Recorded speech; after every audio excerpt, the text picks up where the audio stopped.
Yeah, it's rich in bubbly goodness. Do you remember when you lost your passion for this work? I invited another friend. I hope that's okay.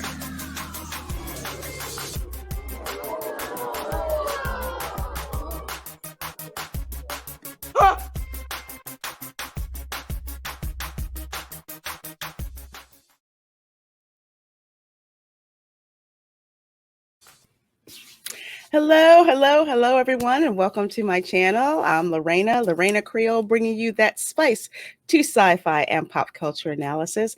And welcome to my after-school special series from Lorena's Lunch Table, where we meet up with people in the fandom who can't quite meet up with us during lunch, and the lunch table's on Friday, so we meet them after school, hang out, have a good time, talk stuff, just relax, have a good time just being fans. So let me bring up my co-host, Fat Steven. How are you doing there? Happy Saturday, Lorena. I'm actually pretty good. I feel kind of chill. You know what I mean? There's not like that angst in my voice. I've been very laid back the last 2 days, and it's been Just chill. You know, honestly, I'm gonna be honest. I haven't had the news on in about a week and a half, and on it, I feel so much better not hearing it in the background. Isn't it wonderful? Yeah, I've put on some Christmas specials because A&E up here usually has the Christmas specials. I think it's A&E playing it constantly back to back, so I get to go through all those. Yeah. I've been doing stuff for the show in the background, talking to some future guests. It's honestly, I'm surprised we're almost at the end of the year, but the year has been a lot of sacrifice, but a lot of great things, including people like yourself and others that have come into my life. It's been great. You know what I mean? I'm like happy still, even though shit's going on. I get about you. the French. There's so many. Well, yeah, we're not going to talk about the French. You're gonna beat me. We're not going to talk about the. I like doing the We're not memes. going to talk about the French, even though I have some French ancestry. We ain't going to talk about that. But yeah, I know what you mean. This year, as crazy as it has been, getting to meet people in the fandom like yourself, Ords who got monetized, Amber, Culture Casino, Mad Marnikin, Thomas Gilkey. Our guest we're going to bring on in a couple seconds, Richard. Meeting all these people in the fandom and just connecting has been such a bright, an absolutely bright spot. So that, and in the midst of me still trying to pack to get ready for a road trip, I watched the Mariah Carey Christmas special on Apple Plus last night. And was this a real one or the old one? Oh no, this was a brand spanking new How big one. was the push-up bra? Because I know she's close to that age. She's I would honestly say she got some new ones and they look nice. But you can tell she's caking on the years, but still trying to be a hot performer. I'm not trying to sound rude to Mariah Carey. Oh no, she has still got it. She has still got that talent. She is still preserving the sexy, and I want every single freaking outfit she had on in that special. So when do you get a review? Loved it. You know what? That's a good question. You can do a comparison over the years, but not. That's a good question. If I have time, because I tell you, once I start rolling out. Once I peel out, you're gone in a few days. You're gone in a few days, aren't you? Yeah, I'm gonna be all by myself, making other people on the internet going, "Why did you leave him with us? Why did you take him with you?" I can't wait, but don't worry, I'll be live streaming on occasion and all of that. Well, we'll let you mind the story. I think. Okay, we've reached the banter time limit to make. Yes, we have. Like we actually care about each other. Let's bring out our guest now. So we're gonna bring on our guest. He is one of my co-hosts on the This Week in BS show over on Justin Proper's channel, and I think I accidentally got rid of. Did I? I hope I didn't. There we go. Okay, I'm sorry. You know I got this new mouse, dude. That wasn't you. I pressed refresh by accident when I was trying to change tabs, so that was just a jigs thing at the same time. But you can take the blame. It's all good. Well, that's cool. Hello, Richard. How are you? I would just like to say something because I don't usually. I almost say white supremacy. Okay, I would like to start that joke and keep that going here. I denounce white supremacy. Like they do over Friday Night Tights? Yeah, because I keep trying to put that in a super chat. I think my favorite one was yesterday. I was like, hail the panel, hail PS4 Luke Skywalker. I was mocking Luke Skywalker. You come on, everyone's seen it by now. So, Richard, how are you? Welcome. I'm good. I mean, you thought you kicked Steven. Steven refreshed by accident. I came in here while I was muted. So I think we're having an interesting start to this. I would say so. It's all good. Like I tell people who start streaming, I'm like, don't worry, you will have a couple of screw ups because there's established streamers who still screw up. So just one of the things that makes us human. Oh well, cool. I always have to ask this first icebreaker question to people when they come on, which should be interesting since you're in the UK. What are your memories of lunchtime at school? Getting beat up. Somebody already said that before. Well, for me, lunchtimes were always interesting. I was never the popular kid. I've always done a lot of care work, so usually instead of spending time with the other kids, I would usually go home and try to help out around the house while I've got the break. Have a bit of food while I was there, then come back in time for class. So for those people who don't know, because I hadn't heard of that term before, what does care work mean? Okay, so you've got the care homes and such. Long-term care, you mean? Or like nursing homes for like older people? Okay. It's kind of like that, but it's when instead of it being in like a official separate structure, you go out and help other people take care of things in their own home.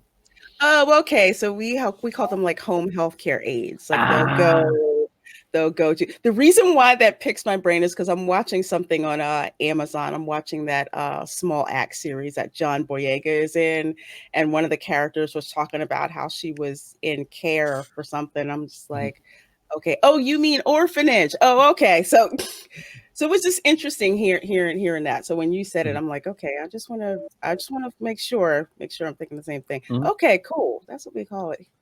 So we call them home grades. Okay. When you do that, you mean you're like helping out like people who can not like do the dishes, taking out their garbages, making sure their laundry is folded and put away, and like the stuff like that. Do you mean right? Or do you mean like bathing and prepping food?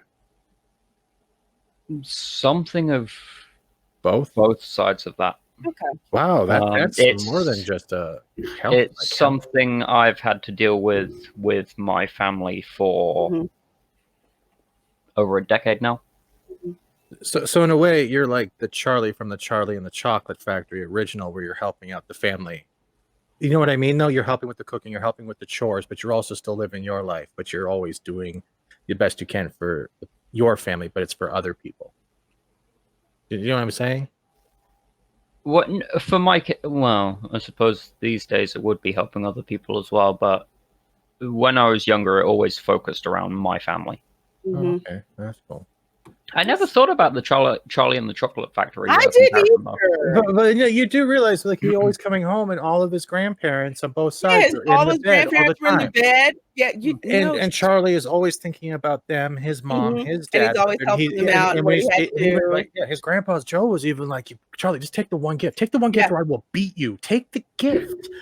And it turned out to be a huge adventure. And that's what I think about when I hear about kids that take care of their family. It's even if you're not like doing the dishes or just making them laugh or giving them eye contact and attention and communication, you are still helping them because you're making them realize that they're being listened to.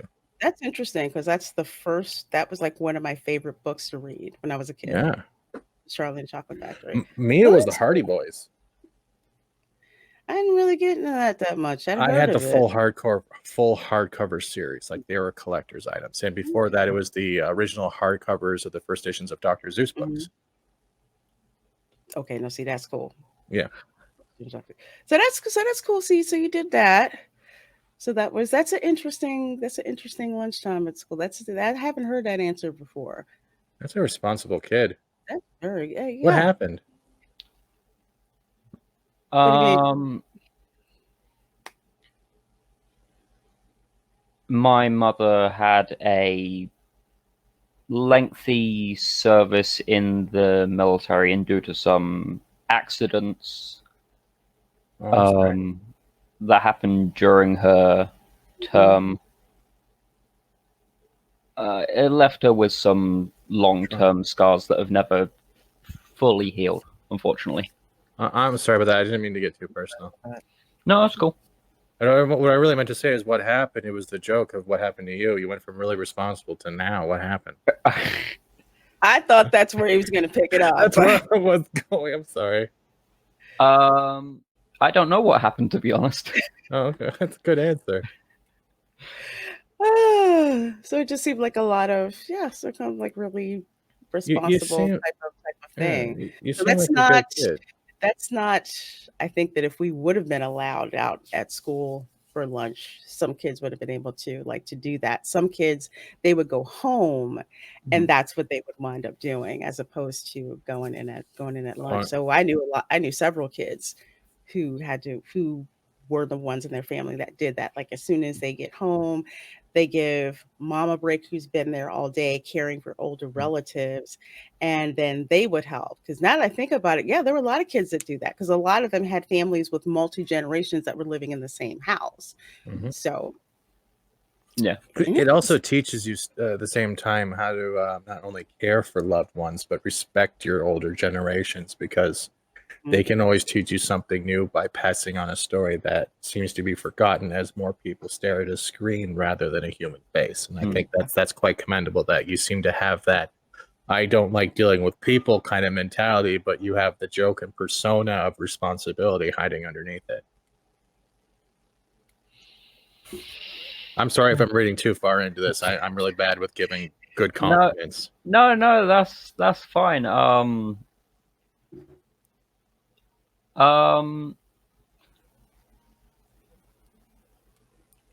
It's tricky. I've always had a good relationship with the older generations of my family, and I've always had a better relationship with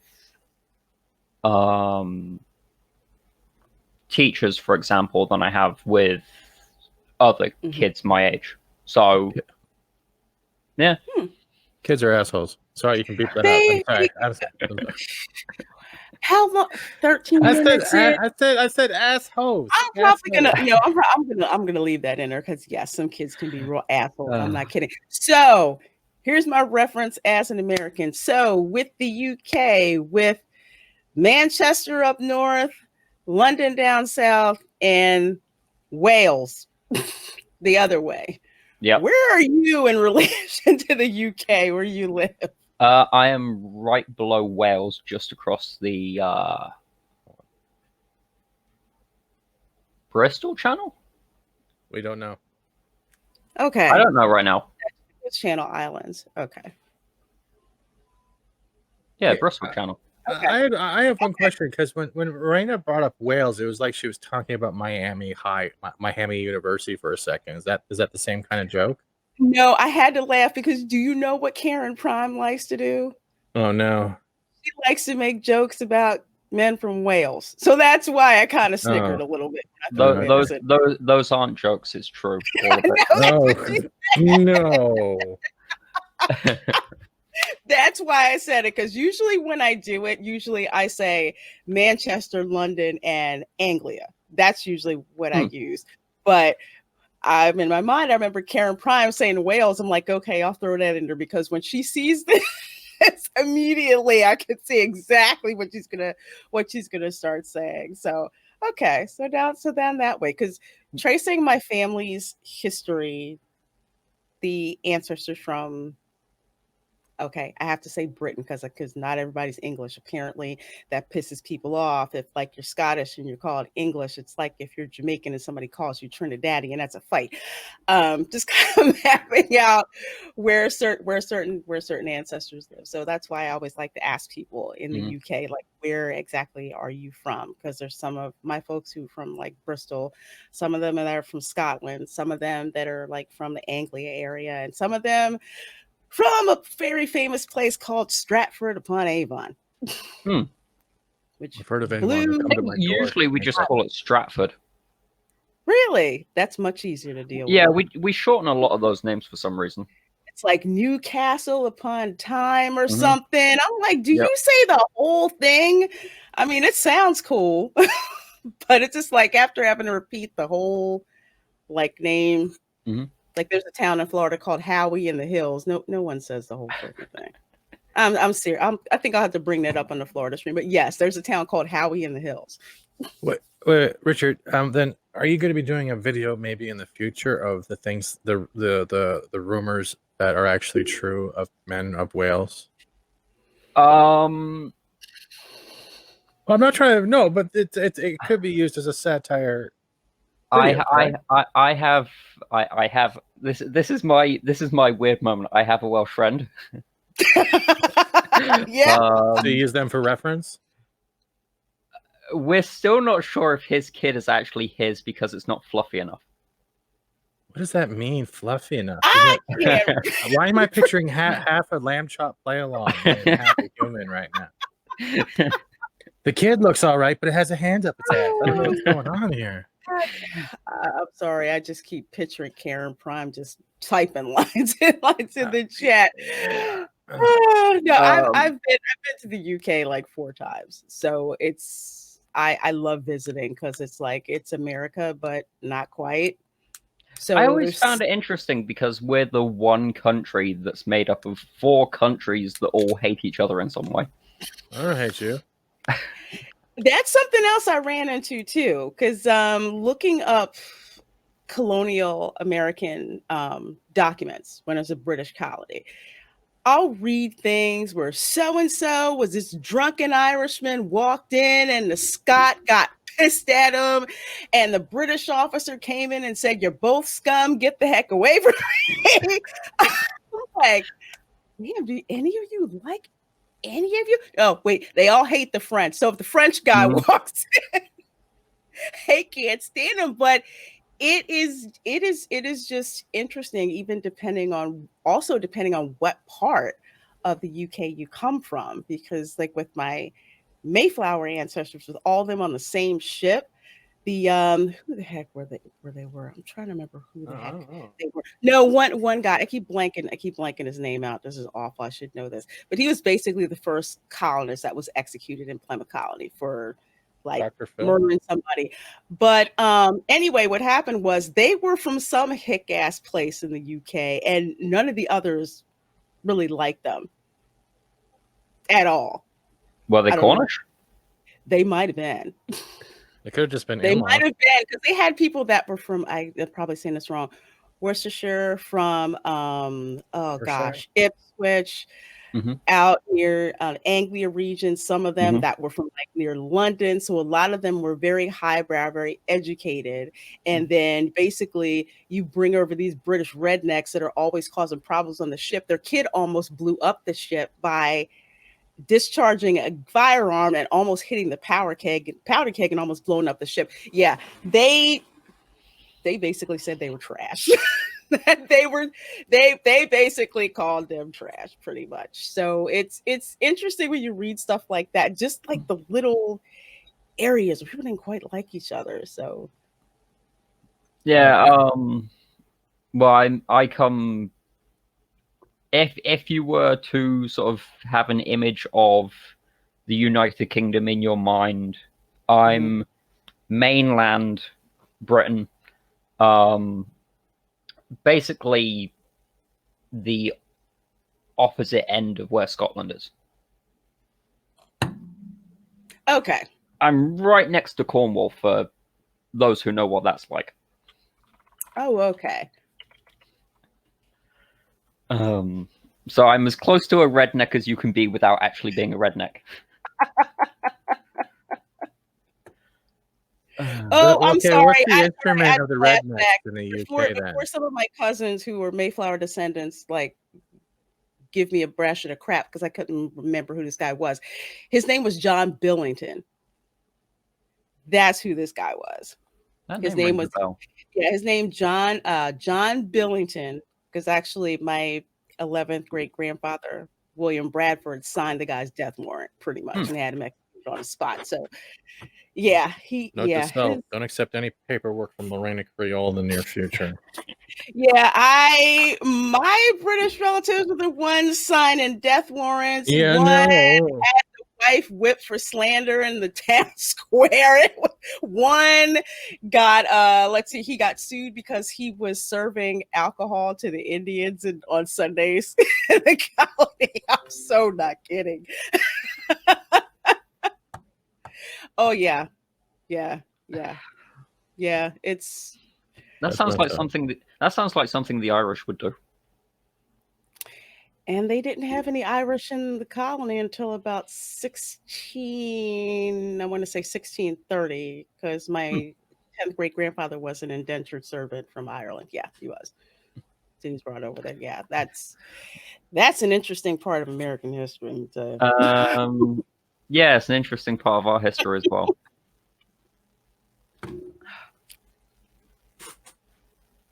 That's my fault. You saw the reset in his face. He's like, what? That's all my fault from the Queen's Council and deciding, let's go Christmas lingerie shopping, and that's even starts Photoshop. I have a question in general, because I'm going to try to segue into something a little more down to earth that doesn't follow rednecks. When did and why did you turn to YouTube? And how? Well, I've 30 seconds. been watching YouTube for a long time, but I never really took it seriously. But the interesting thing about it was that, going back to the whole lunch table thing, the situation we're in now, I saw things starting to head roughly in that direction back in, what would it have been, the late 2000s, back when I was still in school. But back then I just brushed it off as, well, everybody around me is just an idiot. So would you say like that maybe around the time that SARS first popped its head up and then went down? I think that's the first one I can remember. Yeah, SARS was around 2000, 2002. It would have been later than that, I think. You think so? I'm talking more about 2008, 2009, give or take. Okay, because I know when I lived in California, I was out there until like 2004. And SARS was the big thing there because we had so much travel coming from the Far East to literally our office was like, if you travel outside of the country, an Asian country or whatever, you can't come to the office until you're cleared so that you don't have SARS. So that's why I brought up that date, that particular year for us. But I never really took YouTube seriously. I mean, I was just mostly watching music, Star Trek clips, 86 Transformers. Yes. That was good. Oh, it's not even that. The die-cast toys back then were so much fun as a kid, because if you had siblings, they wouldn't leave you alone. You smacked them once, like say with a Stegosaurus, they would leave you alone. They hurt, but you could transform. Did we just lose Fat Steven?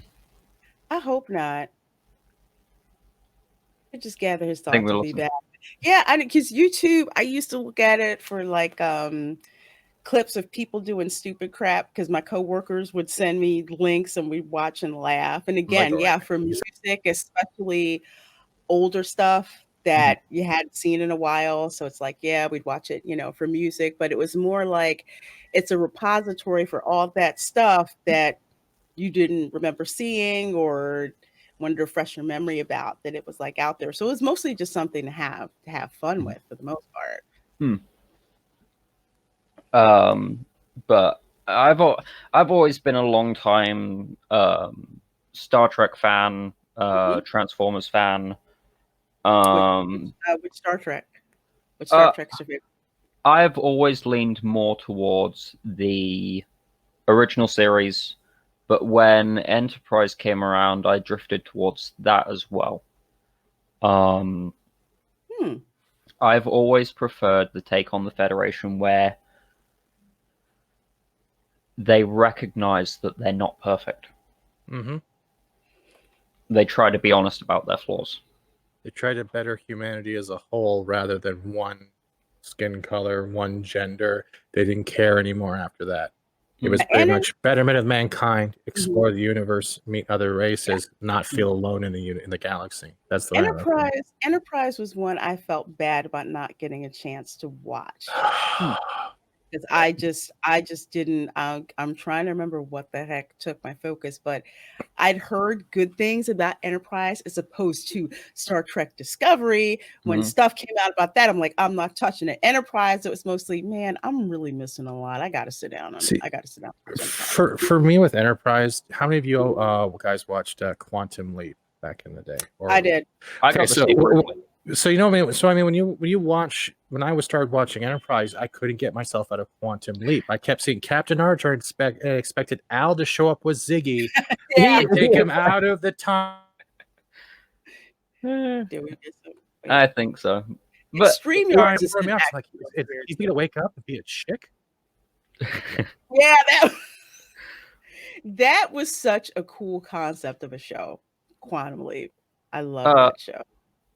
They missed an opportunity to have I can't think what Iggy's actor was called. They missed the opportunity for him to play the Daniels role just as a joke. Okay, I know who you're talking about. Because then Enterprise had a lot of time travel in it. Cool. They even had that whole temporal Cold War arc. Yeah, that's the only... a temporal Cold War. Cold War, yeah. That's wow. You've never seen the first? No, because I haven't seen Enterprise yet. I just heard about it. I think Scott Bakula was at one of the Star Trek conventions. I didn't get a chance to see him because I was over with the Deep Space Nine section. So I was kind of over there. So in the early mid 2000s, we got a lot of good science fiction. I mean, we had Enterprise, we had Stargate. Yeah, we got great Stargate. I've always been a Stargate fan. We got the Transformers cartoons. So I can understand why people don't like them as much. I enjoy them though for what they are. And then of course we got the Battlestar Galactica reboot at the same time. Yeah, which I thought I did not want to see because I'm a purist. I don't want Starbuck to be gender swapped. I'm just like, that's just ridiculous. And then sat down and watched an episode and I'm like, okay, I'm sold now.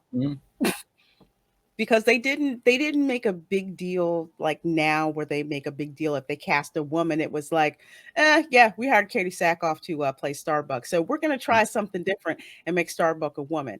And that was it. That was it. And people were just kind of like, okay, so how are you going to do it?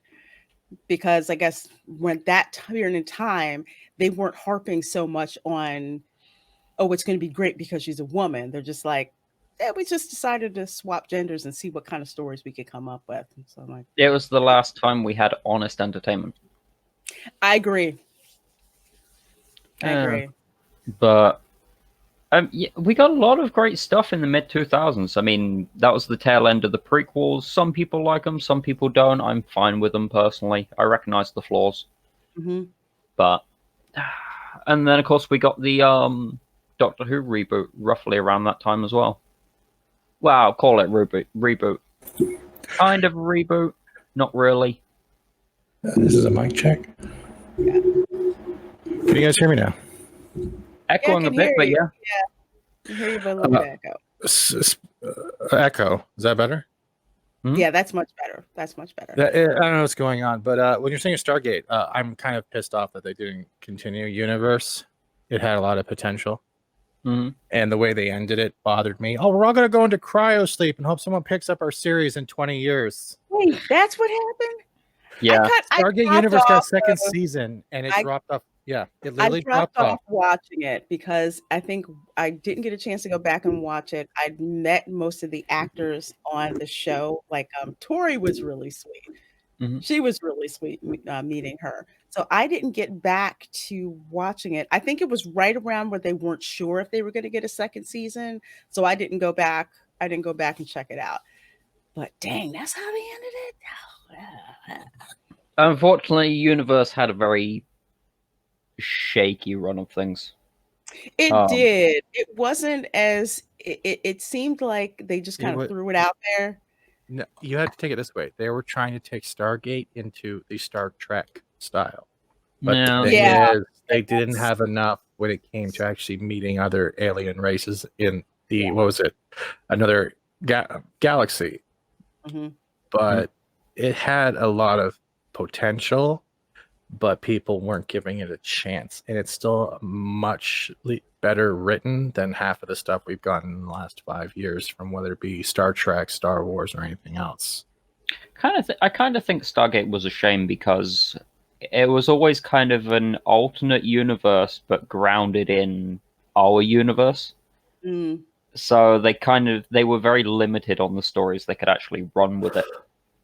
But they had planets galore to go to in a different address every week. And now that you had a huge shipbuilder ship that was actually finding rings like they found in Atlantis, it opened up more possibilities. I just think that if like an actual television network, like the way some shows have picked up by other networks, it could have made a new kind of the way Expanse is going right now. Because Expanse right now just dropped 3 episodes of pure gold, and I'm happy. That's a quick question for me to ask Joe Malozzi, actually. Since he's the showrunner on both, that would actually be a good question to I haven't looked much at The Expanse, to be honest. I've heard good things about The Expanse. I haven't watched it, but I've consistently heard good things about it because I didn't start watching The Expanse. I started watching The Orville instead of The Expanse. So that's kind of the direction that I went in because I had to get the taste of Star Trek Picard out of my mouth. So yeah, I needed the Orville really. Let's just say this: it's worth it. And if you ever need my Prime shared, I have it. But if I can watch 3 1-hour episodes back to back and not complain, it's a show worth watching. And it has 5 seasons, right? So you can literally go back and you will have a few weeks of just escapism.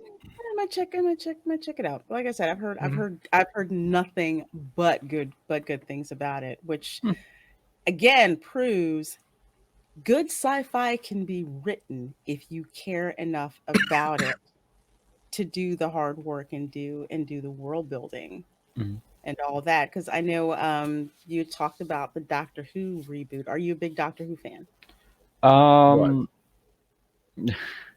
Yeah, would be the word. Okay, that's the reason why I'm asking, because and I tell this all the time. I was never into Doctor Who, but I knew the basics of it, and I had friends that were like really into it.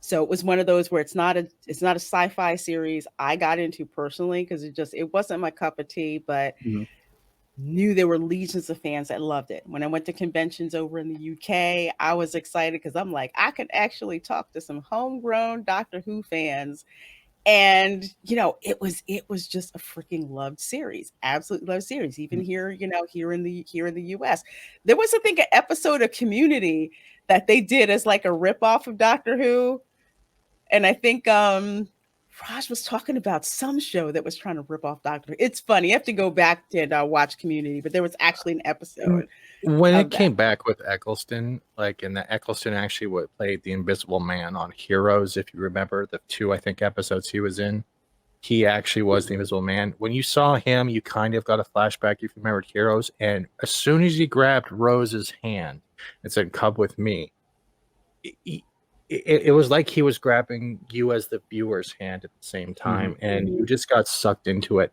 And yeah, it had some hit or miss episodes, but it kept the continuity of the whole story of what the season was, even if there was underground Easter eggs. Because you have to go back and watch certain episodes to see what they showed at, like, say, the season finale, of things that were all linked to, like Bad Wolf is a perfect example, how it was spray painted or tagged everywhere. And once that started getting lost, it started losing the viewer's love. And then it came to now, and it's no longer keeping continuity of a story. It's continuity of the lecture. It's like constantly going to see a new hour of Birds of Prey, but never being allowed to leave the theater with anything gained. So, Richard, why don't you tell us? I know you've heard from other people, but how did you see? And I call it de-evolution because this is what I was hearing about it when it came to Doctor Who. It was interesting because I came into it for the first time watching Christopher Eccleston as the Doctor and Billie Piper as Rose Tyler. That was where it all started for me. And I saw that relationship between them develop not just through Eccleston and Billie Piper. Then David Tennant came into it as well. That added a whole new dynamic.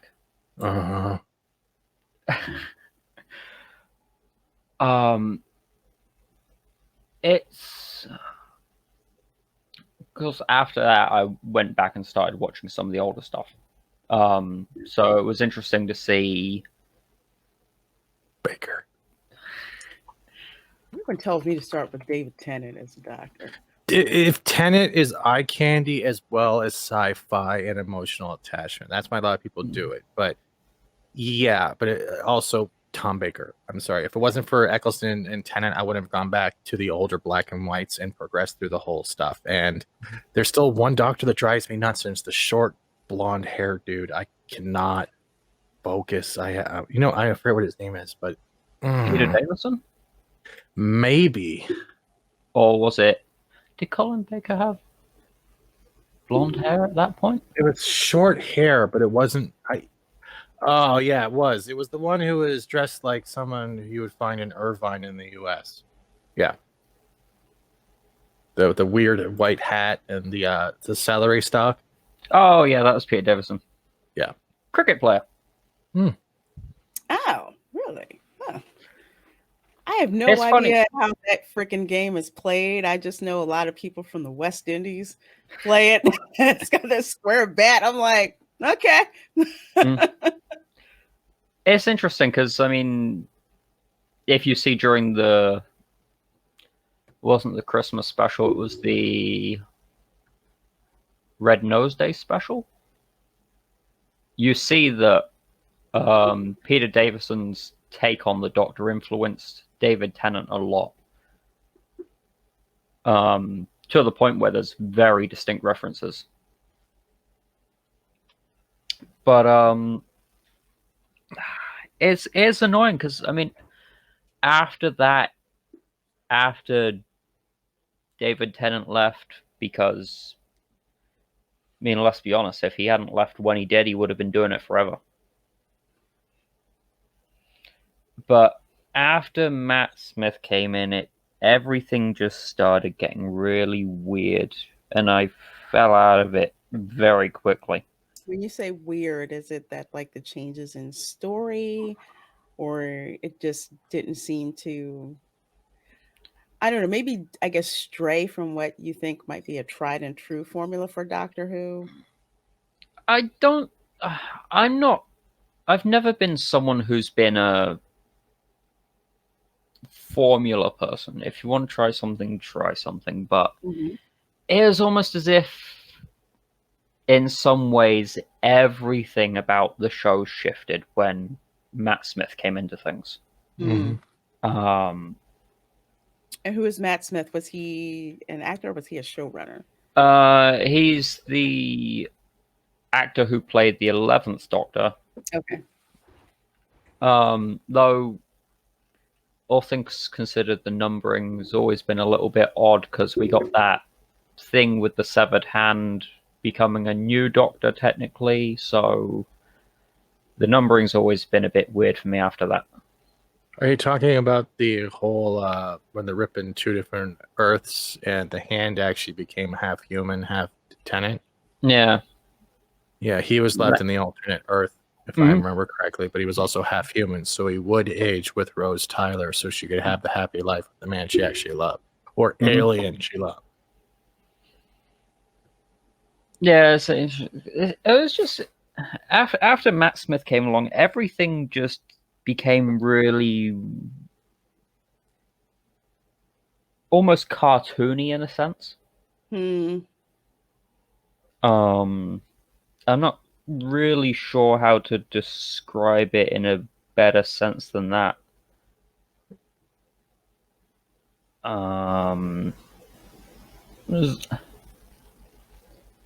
It was weird. They tried too much to make it fun, but at the same time, it lost all sense of seriousness to me personally. So it went from like a drama to more of like a sitcom. Yeah, I think so. At the same time, it brought back an awkward kind of love of a human trying have like who was in a relationship with another human. Because that Matt Smith brought us Amy Pond, right? Mm-hmm. And I think they were trying to rely on that whole doctor and associate kind of play off each other. Mm-hmm. And then Rory was thrown in as the third wheel, even though technically it was supposed to be the doctor that was the third wheel getting interfering with the human relationship. Mm-hmm. So it was kind of weird how they approached all three. And it took, what, 2 or 3 seasons before Rory was actually respected by the doctor enough? It was one where he was trapped in the cube. I think it was the second one, right? Where he became a Centurion. Yeah, that's right. I know way too much Doctor Who. That arc was such a mess that I will never be able to understand what they actually did. Mm-hmm. Well, let me ask you this question, especially with Doctor Who. The way that Doctor Who, when I say pretty much imploded, because I thought it was bad enough that they effed up Star Wars, bad enough that they effed up Star Trek, but then they go after Doctor Who as well. Was that something that you saw coming, or were you completely surprised by how they just wokeified Doctor Who?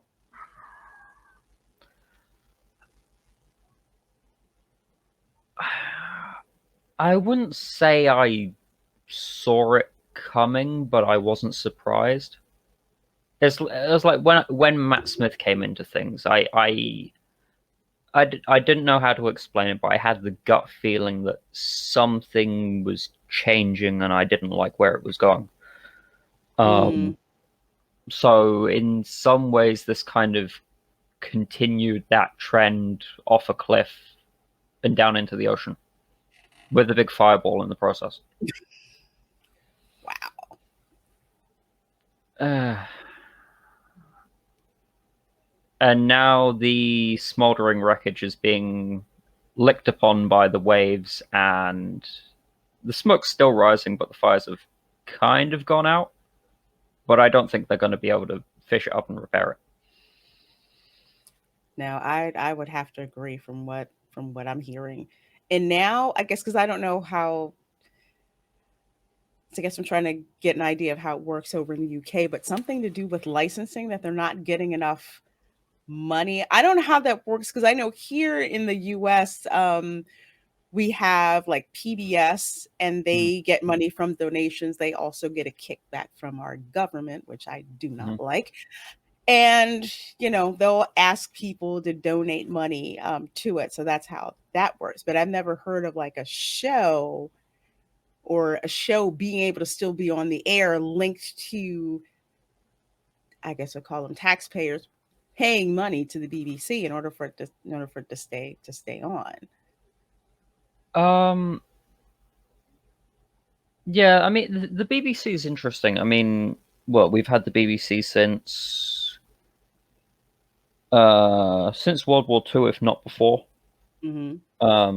So it's been going a long time, and it's always been associated with the government very heavily, to be honest. The whole thing about taxpayer money going into the BBC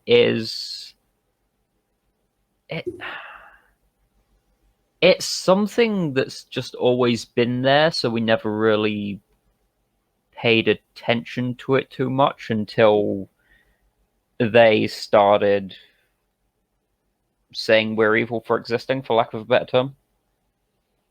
And then all that started kicking off. Like the people, like the common people paying the money into the government to fund the BBC. Okay. But no, but after the whole sort of shift with the BBC and how they treat the public now, there are steps being made so that essentially they have to fund their own company through however they can, basically. It'll take a while, but eventually they want to be able to get free money from the people, for example.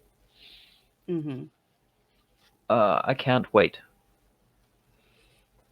That's actually pretty cool because over here they had tried this, I call it the begathon, or tried to guilt American people like, oh, you should keep funding, PBS, and if PBS isn't around, where are kids gonna learn, their ABCs and all of that? We're just like, forget it. Sesame Street had a licensing deal.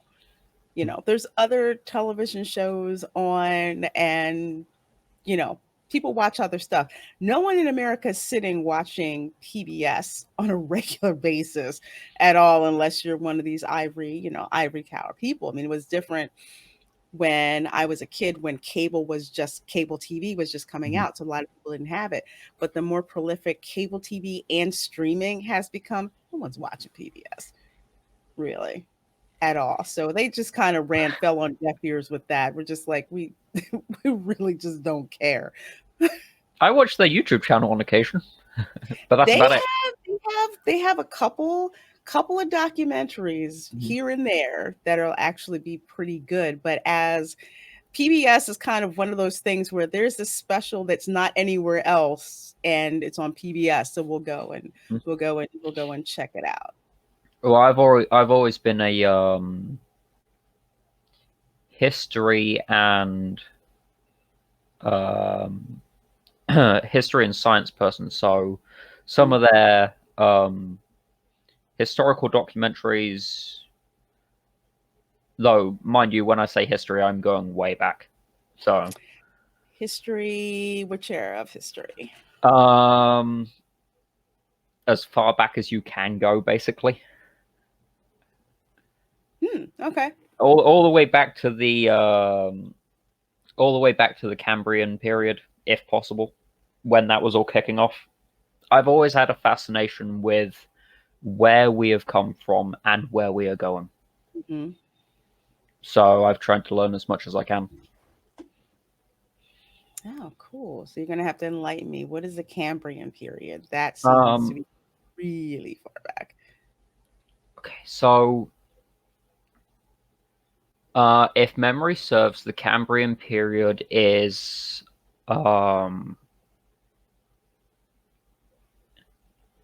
I might be wrong about this because my memory's usually a little fuzzy, but the Cambrian period is the period we're living in now. It's the development of, it's the period in which complex life has arisen. Before that, you've got Cambrian period, the pre-Cambrian period, where everything is very simple, usually single-celled organisms. Basically, going back all the way to the start of the planet's evolution in itself. Okay, I had a flashback to Earth Sciences class. All right. I'm with you now. Okay. I'm with you now. All right, cool. I've always found it interesting learning, trying to figure out where we've come from and what has made us who we are now. Learn from the past, try to look to the future. Try not to make the same mistakes too. And that's such a poignant point, because you have certain people out here who want to cover up certain aspects of history. And it's like, if you don't have that, you're not going to learn what happened. And if you don't learn what, if like that saying says, those who refuse to learn history are doomed to repeat it. Mm-hmm. We've had a lot of that here, like in the US, where people want to change the name of schools, who want to, yeah, I'm getting a little political, who want to remove statues. Because there was actually a statue in St. Augustine that unfortunately they wound up removing, and it was for Confederate war dead, people who like died away from home, and they built this monument. No one cared about this thing for years, and then all of a sudden someone gets quote unquote offended and they want it removed. Mm-hmm. Yeah, it's been a lot of the same over here recently. Oh, I can't remember what town or city it was, but I know there was some place over here that literally changed the names of all the road signs in order to be more politically correct. And they tried, oh, what was it? They tried destroying the cenotaph at one point as well. I can't remember how long ago that was. A few months. Mm-hmm. It's been a crazy year. It's nuts. It's absolutely nuts. So I'm going to cut in right now because both of y'all are depressing me as hell. Richard, what makes you happy, man? What do you like doing for fun in your spare time? I'm going to segue to this. I'm not trying to say you guys are being Debbie Downers or anything, but like I'm even falling asleep. We're being realistic. And I'm being me. I'm being me. I like to call myself. Makes you happy, bro? I like to call myself a realistic optimist. That's fine, optimist, realistic, Prime. Okay. I like creating. I like painting, gaming, telling stories. That's something I've always enjoyed doing. I might not be the best at it, but it's something I've always found comfort in. That's cool. As long as it's like, that's all, that's all that matters. Yeah. We all have stories to tell. Hopefully we can... Stories to tell, to learn. That's how it works. Stories are passed down for one reason. I've always had it in my life where I'm trying to make things better for other people. Hopefully I can do that and help people if they are having a rough time. That is what I do. I can believe in that. And that's cool, because you never know who you're able to affect, who you're able to affect that way. Someone can relate to you. Someone can relate to your story, because it's like we were saying earlier, it's like everyone has something special to give, especially in this YouTube sphere. There is something for everyone. You may not appeal to everyone, but that honestly shouldn't be your focus. It's like you should just be you, and those people who are meant to gravitate to you, will gravitate to you. Like when we're on This Week in BS, because I'll get to that in a minute, I love the fact that it's like Justin's kind of like off the wall. I'm kind of like in the middle. You're kind of like on a different side. It's like all these unique pieces. And you always wind up saying something during the show where we're all just like, yeah, I didn't quite think about that. I didn't quite think about it that way. Huh. That's a good point. You just have this uncanniness to just come in with stuff like that where we literally have to stop and think about what it is that you just said. Is like, yeah, he's actually got a good point. I stumble into those purely by accident, I promise. I don't know, but it just works. That's what I'm saying. It works. It really does. It's interesting for me because I mean, for the most part, right now, I am waiting. I am waiting to see us out there because I know we can be great if we choose to be, and I want to see that happen. I think we all do. Awesome. I like that.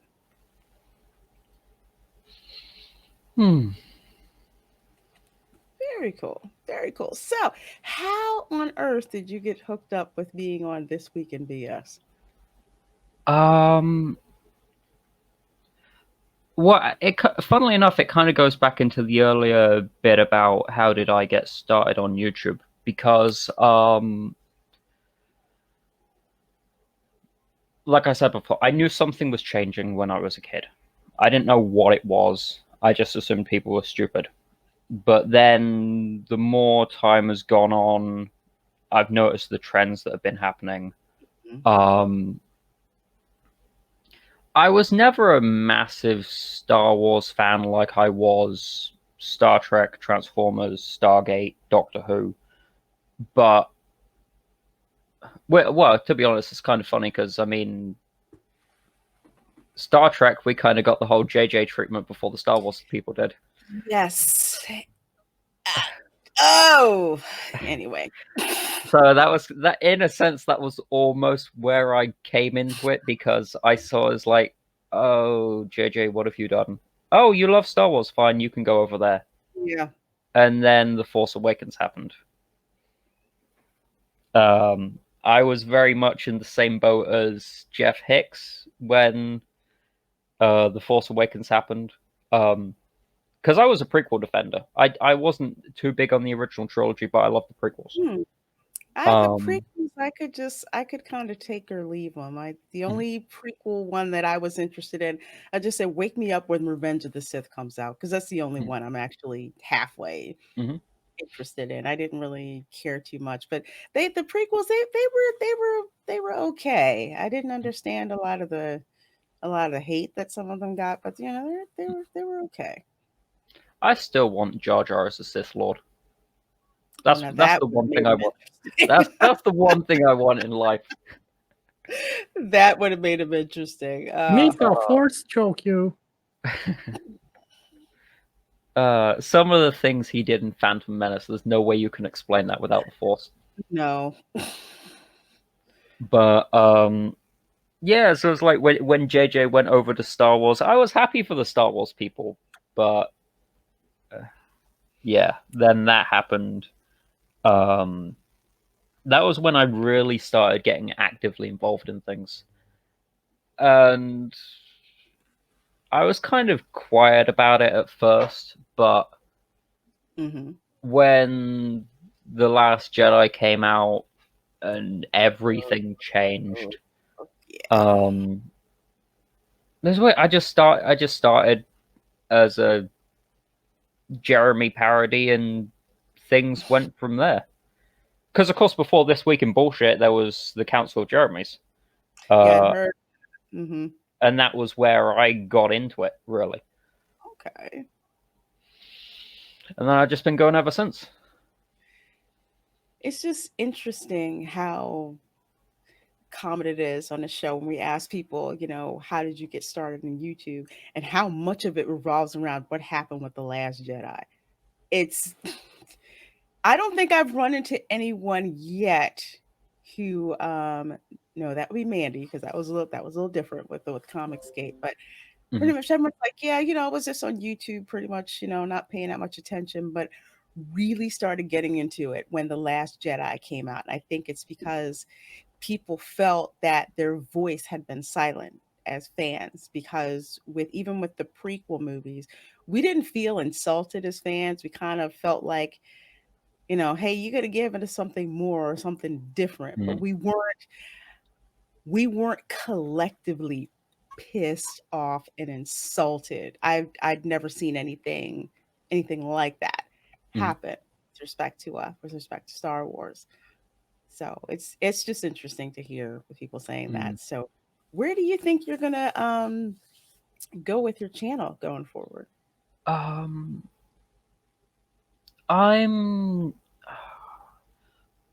not entirely sure. I mean, I need to get things set up so I can actually stream first. That's something I'm gonna look at after this all blows over. But I have things I want to say. I don't think everybody will like what I have to say. Good. But I feel it needs to be said. It's what you have to say.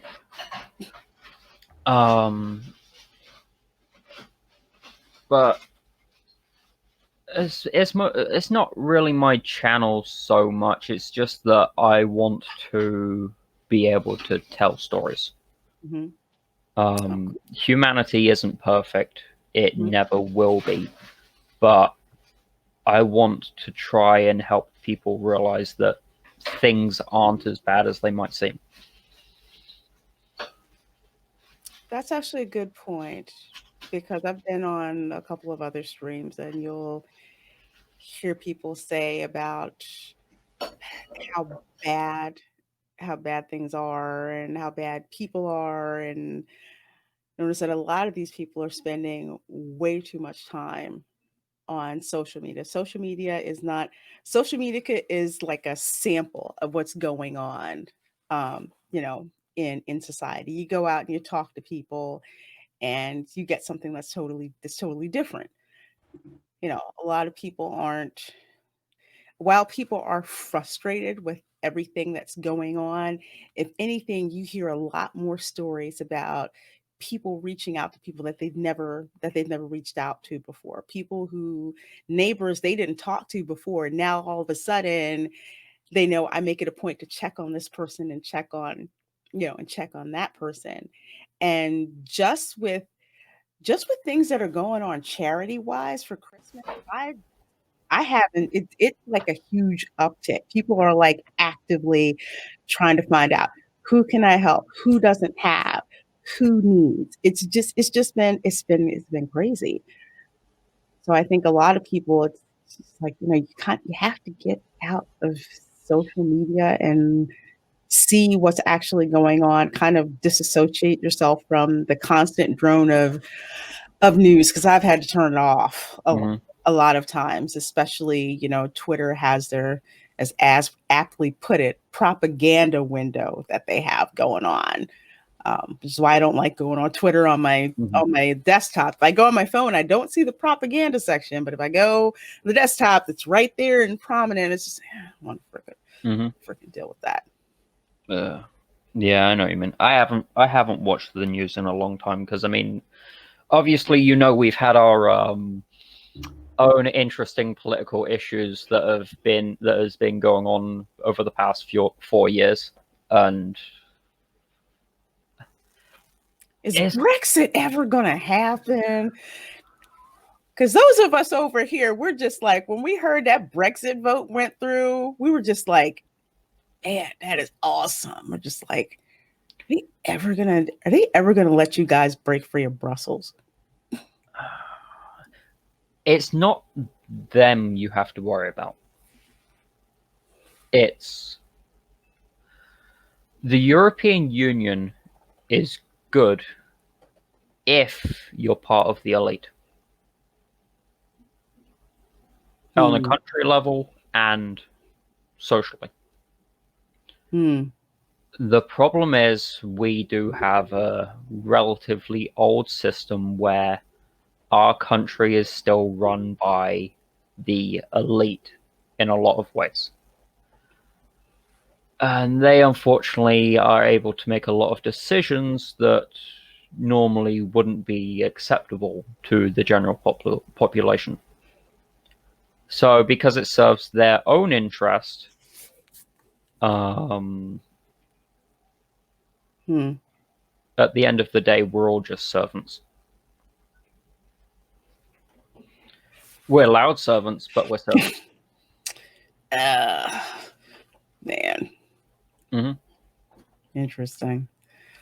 Well, looking forward to next year. What are you most looking forward to have happen? Besides the fact no more lockdowns. Well, the lockdowns have been interesting for me because as I live in the... Would it be fair to call it the ass end of nowhere? I know some places like that. The lockdowns haven't affected us that much down here. There have been a few issues here and there, but nothing major. Aside from it being harder to get a few things, it barely feels like anything's changed.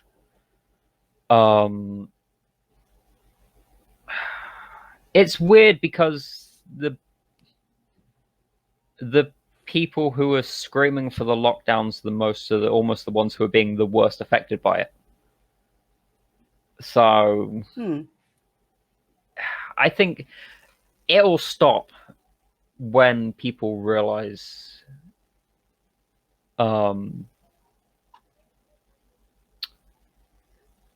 that in some ways it's kind of a game to see how much they can take.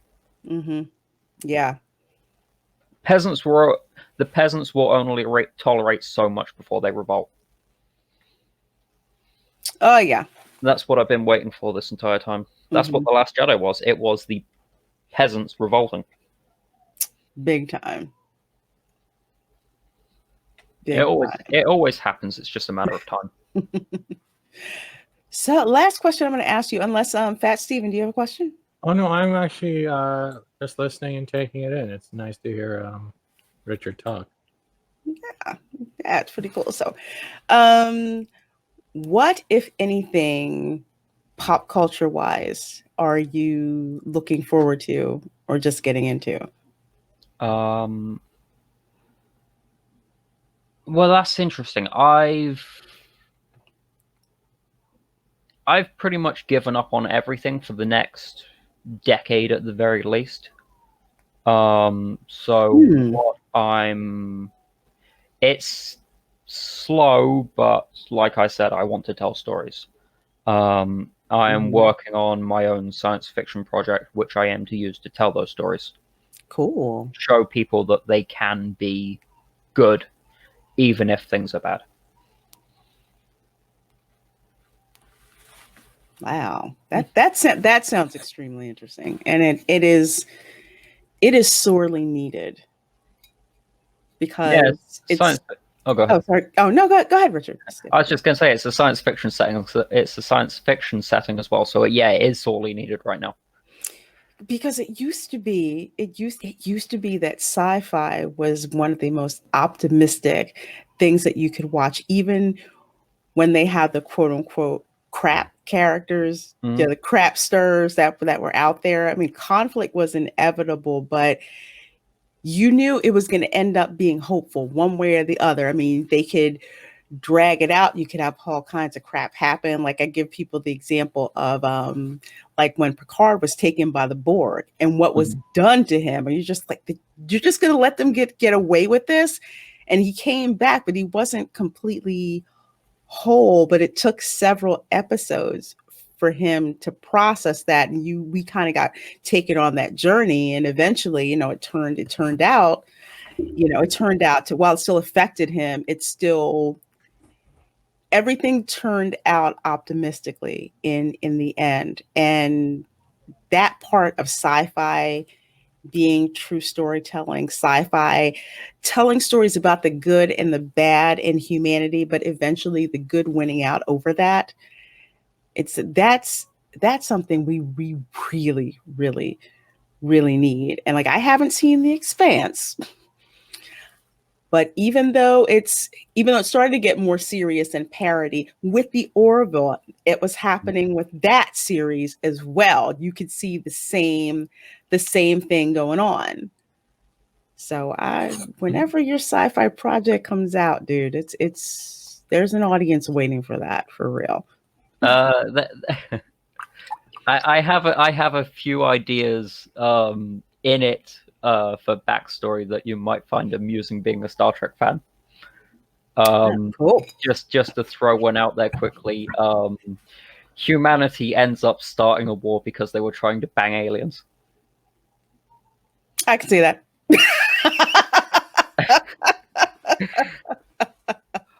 It was just something when I was just considering how they'd interact with aliens, it was like, yeah, that would definitely be how it goes.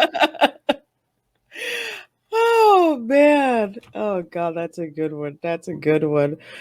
Well, folks, Stephen, do you have a question to ask at all? Not really. I've been kind of quiet as listening to Richard, because it's nice actually hearing you talk, but I would suggest maybe reaching out to Storyman Jack, because he is also another storyteller, and you might actually feed on each other.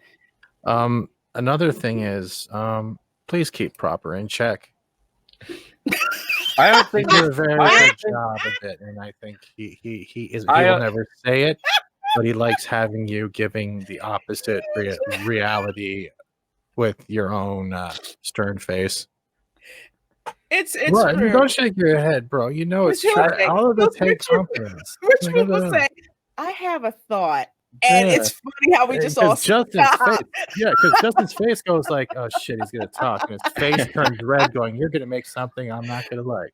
It's absolutely freaking perfect. It is. I never noticed that, to be honest. Sorry about that. There's one thing with me. When I'm watching your shows, if I'm not talking, I'm usually watching, and I literally watch the way your guys' faces react, how you guys feed off each other. There could be any show, and I try to base my comments or base conversations like this from those aspects, because I won't know you personally, but I can try to understand you by how you interact with other people. And who is eating ice cream? Who? All I can hear is a bowl in the background getting hit with a spoon. Oh, I'm not eating ice cream. Oh, okay. That might be my unless you can hear my coffee cup hitting my ceramic coaster here. That might be it. Yeah, but you just do what you're doing, man. I think you're good people, and the fact that you've not gone completely loopy yet, like a lot of things, means you'll be good. You're good for people, not just your family. I try to be. Yeah, that's the best you can do. He's awesome on This Week in BS. Like I say, when he comes up with those, well, I have a thought. I'm like, oh, this is going to be good. I have to hear what this. that could be the name of his new series. It could be called "I Have a Thought" with Richard. And honestly, true story. Americans, if we hear a British accent, there's just something in our brains that will make us slow down and listen on purpose. I don't know what it is. But we'll focus on it. It's kind of like if a Yankee goes to the South, then they hear a Yankee accent. It's just like, okay, you're not from around here, are you? I've heard that a lot, but I've never. I can understand it with the sort of posh British accent, but it's never something I've really thought of with the Brits in general. It's interesting. Probably because you're there, and even though there's I haven't been there in a while, but when I was there, you can kind of hear slight variations. Um, but it's not as like say distinctive as like say because I was raised in the north, so I have a northeastern accent. If I go to a metropolitan Florida city, no one will think twice about my accent. It doesn't seem any different. But you go to the rural areas and you hear like this heavy, thick Southern accent, then people will really, really look at you. So yeah, I get that point. It's like if there's a little bit of difference, but not really, doesn't really pay attention. But if it's that distinctive, people are kind of like, but yes, it is whole with the whole British posh thing. It really is. It's true. It's true. I usually, I think the accents I like listening to the most are probably the Irish and the Scottish, but at the same time, that's in a sense because of the history that comes with that. Yeah, Scott, I'd heard some of the slight Scottish accent, but when I was in the UK and some guy who was I call it straight out of Belfast, because his brogue was so thick. I'm like, I know you're speaking English, but I can't understand one word that you're saying. And no, I'm not harping on the Irish, because in the deep South, when you get some of those folks that are like live way out in the boonies and they start talking, it's just like, I know you're speaking English, but I can't understand a freaking word you're saying. Yeah, you get that down here. The accent I have isn't. It's strange because even though I've lived around this area my entire life, the accent I have is a little bit odd for this region. I've never quite picked up the accent that comes from here. Interesting. Well, I hear it and I just hear a cool British accent. That's what I hear. Well, folks, I hear Simp. All you hear is what? Right. All you hear is what? Nothing. You'll catch on the replay. All you hear is what? All you hear is what? Anyway. I think she's having an episode. No, I'm not having an episode. I'm feeling some type of way about you launching that S word at me. What, simp? Simp? What? You can't, what? Simping for accents? Come on, you can't say that. A lot of people simp for accents. It's a known thing. God, don't fire me. No, I'm not going to fire you. I know. I'm just going to cut a teeny tiny slice off the nose. Cut it of what? An imaginary? Yeah. Little top off the neck. You don't need both nipples. We'll just cut one off for me and send it in the mail as a threat to yourself. Well, folks, please follow Richard on Twitter. Richard, do you want to publicize your YouTube page? I didn't see your link to your YouTube here. Let me put it up here. You can. Okay, you can send. You can share it. You can send it to me also, and I'll put it in the description box also in the video, so you guys can subscribe to him on YouTube. One thing I'm obviously, because I don't have any content on the channel right now, I'm always hesitant about having people subscribe to my channel, but if there is one thing I would suggest, I would say This Week in Bullshit, of course. There is Geek Speak that I do on Wednesday mornings with Kerry Morning, Rosetta Allen, Will Gentry, and a few other people that you might be less familiar with. They're all great people over there. Those are the two main things I do right now. Okay, excellent. Okay, cool. We will put for that last show, does that rotate among channels or is it on one particular channel? It's on Kerry Morning's channel every Wednesday morning for you Americans. Okay, cool. All right. So that way we'll have the right links in the description box. Okay, excellent. All right. Well, Richard, it was awesome talking to you. It was awesome talking to you. So some folks can kind of find out more about you and what you're about. And that's pretty much what the show is about, to introduce people in the fandom to those who don't know you, and even for some folks who know who you are, to kind of find out something new about you. No, it was great getting to do this. obviously, with things being how they are, I don't get to interact with the community as much as I might like to, but it's really great getting to talk to all of you. I mean, that's part of why I look forward to This Week in Bullshit every week. Just getting to talk to people who I consider my friends. Oh, awesome. I love being on that show. Like I said, you guys are a hoot on that show. It's just, but yeah, it's like, it's kind of started out as a bunch of different people getting together. And yeah, like you, I consider all of you guys, you know, friends on the show. It's just interesting how it went from one show with a bunch of people to now it's like cohesive group of people, even when we go. I got in there too. Yeah. It's interesting. I mean, Proper's got this strange magical way of finding people who are just starting out, and then it's almost like he gives them a start and then they end up becoming great on YouTube. Mary Mayhem told me that about Justin. She said Justin has an eye for talent. And I'm like, what the hell am I doing there? Yeah, what, dude? What? Take the compliment, dude. Just like I did when I saw you in the chat and how you would interact with people and how people just like gravitated to you.